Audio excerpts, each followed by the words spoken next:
今天我们就来 review 一辆 R34。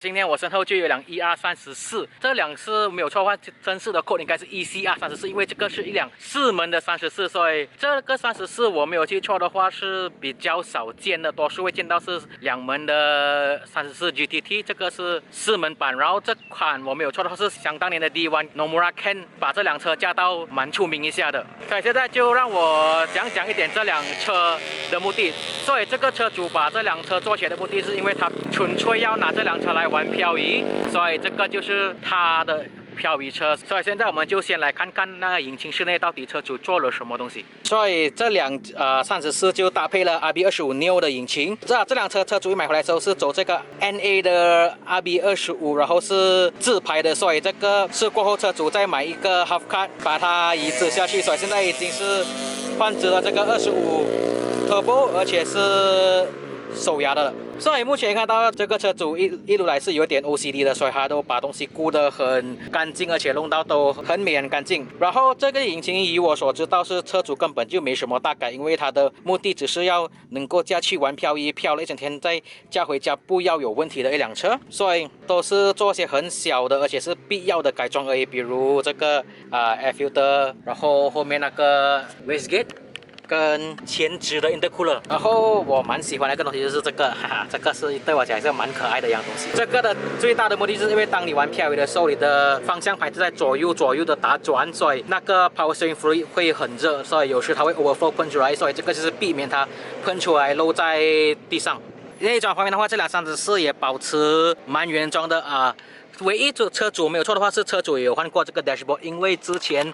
这辆是 NA 版本 ，NA 版本的话我没错是没这3粒表，所以这个 dashboard 没错的话，车主已经移植了那个整个 turbo 版的 dashboard 上去。除了移植 dashboard 之外，车主在驾车边也只换了一个 full bucket seat， 所以当他在漂移的时候，他的身体不会乱乱的摆动。所以除了这几样东西之外，这辆车都是蛮小改的。所以现在就先让我拿这辆车出去试试驾，看它的性能到底如何。好了，现在我们就开始上路试试驾，看这辆 Skyline 的性能如何。首先是我蛮喜欢这一套的 clutch， 因为它的咬力蛮好，而且它不会讲那种好像 racing clutch 这样很重。这套刚才我问车主了，车主是走这一套 Nismo 的 clutch， 所以 Nismo 果然是不一样的。好了，我们就来试一点基本的加速看看。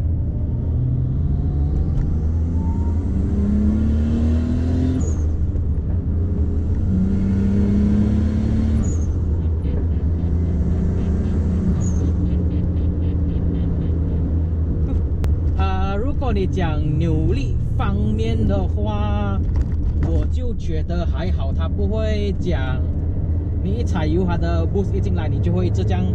沿着椅子这样去，但是它也不会讲怎样很弱。之所以我不会感觉到那个扭力会把我贴在椅子上，是因为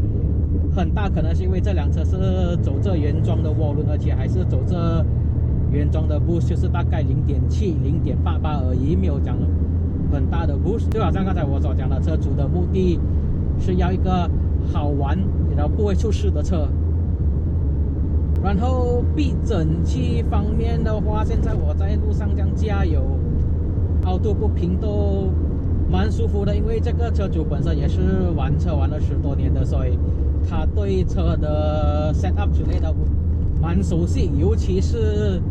日产方面的车，因为车主之前玩了一辆 Sphero A31， 也玩了差不多整10年，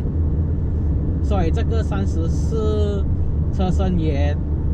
应该对他来讲没什么难的倒他，因为也是一个4门的日产车身。刹车！哦，刹车能力是蛮强的，虽然它只是走这原装的日产的 4Port Caliper， 但是停这辆车绝对不是问题。然后如果你们看向左边，我们有 JBJ 大哥，但是我们不要鸟他们，因为我们驾着的是一辆34。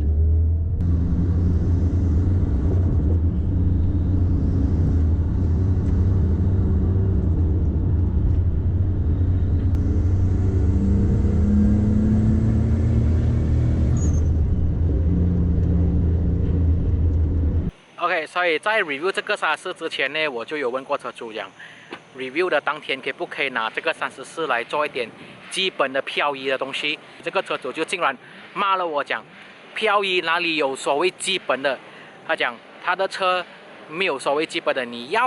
就要去到完，你要叫 reverse entry， 所以现在我们只好 set it。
所以驾完了这个34之后，我对它的表现都很满意。虽然那个力水不是我喜欢的那种，因为我本身是那种比较喜欢大高马力的车的人，但是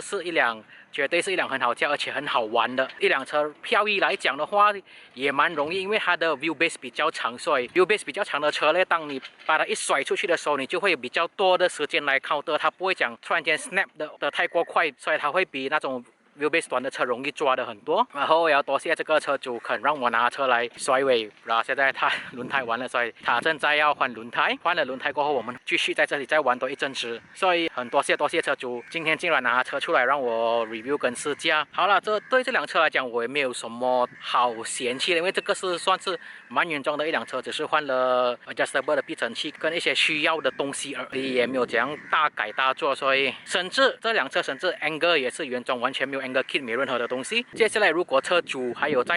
怎样再继续改造的话，我会在这里再给你们新的 update。所以如果你们喜欢这一集的话，请记得给他一个赞，也别忘了把你们的留言